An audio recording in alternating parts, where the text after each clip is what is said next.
President Trump set to address a joint session of Congress Tuesday night at 9, which you can watch right here on Fox News. Trump is expected to lay out his agenda for the next year after a busy first month in office. We've done a great turnaround in a little more than 30 days, but the country's really doing well, really doing well. We're respected again all over the world. We have another 20 prime ministers and presidents wanting to come. And it's very good feeling. I think our country has really turned around. Senior advisor to Trump, Jason Miller, joins us now. Great to see you this morning, Jason. So, anytime you have a high stakes, big stage for Donald Trump, it's always must watch TV.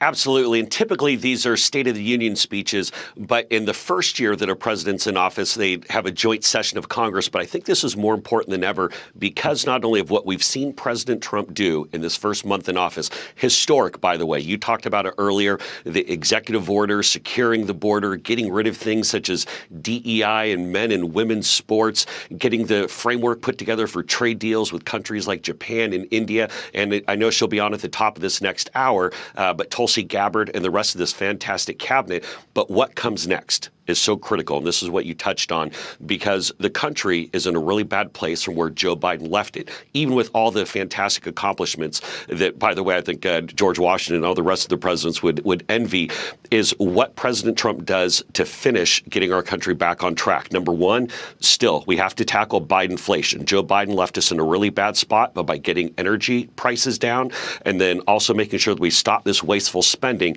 that's going to be a big component, getting this one big, beautiful tax bill done, that the House has already made some great steps. We need more money for the border to keep it permanently secure. And then here's the key thing, and you also touched on this, making sure that we continue to bring peace and stability around the world, but we have to do it with respect and strength. Those are the two keys that President Trump's going to go into. And then I'd also say, looking to the future, I think we're also going to see President Trump talk a little bit about things such as making sure we get to Mars, winning the AI race against China. And the other one, too, which I really like, Energy Secretary Chris Wright has been talking about this, but making sure we have a Marshall Plan for energy for the next generation. Charlie, there's a lot. I'm really excited.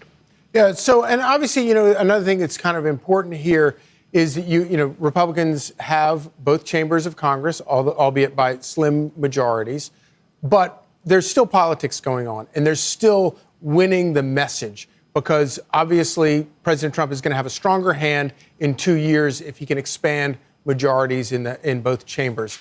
Talk about what an opportunity this is to win that political message right now. Yeah, great question, because after 4 years of Joe Biden, what President Trump is able to do is connect with people in their everyday lives. And so when we talk about securing the border and deporting all these criminal illegals, making sure people know that they are going to be safe, getting rid of the international gangsters like Trende Aragua, sending them out of here, dealing with the cartels, stopping the scourge of fentanyl. People have to feel safe and secure. We also have to make sure that people are going to be able to have more money, that whether that's by lower taxes, whether that's also by bringing down the prices of things. President Trump has this unique ability to speak directly to the American people and let them know in a transparent and accountable way how he is helping them. People are tired of the Washington nonsense. They want things fixed. They want it turned around. They want that Trump safety and security back now.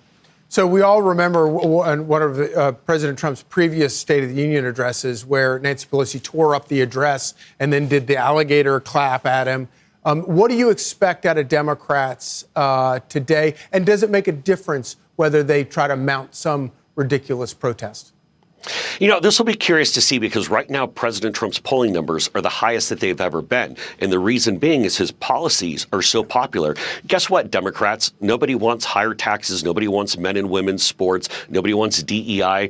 Nobody wants federal workers staying home. They want the changes and the reforms that President Trump is putting into place. And so when we look at the Dems, they don't have a leader. I really think they're in the mumble tank right now. And quite frankly, everybody loves President Trump's policies. This is going to be a big night. President Trump always steps up on game night on the big stage. That's why I look forward to seeing on Tuesday. Always win on the policies. Jason Miller, thank you so much.